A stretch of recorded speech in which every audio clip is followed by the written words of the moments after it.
Hello! In this video, I'll give you a quick guide on how to connect Supabase with Lovable. So first you will have to go to supabase.com and then you will have to sign in to your account, and then next, after logging into your account, you will click new project and then fill in the details to create your project.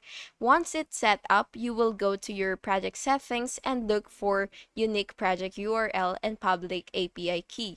These are what you will use to link Supabase to Lovable. Now you will have to open Lovable and go to your project's integration or backend settings. Paste the Supabase project URL and key into the appropriate fields.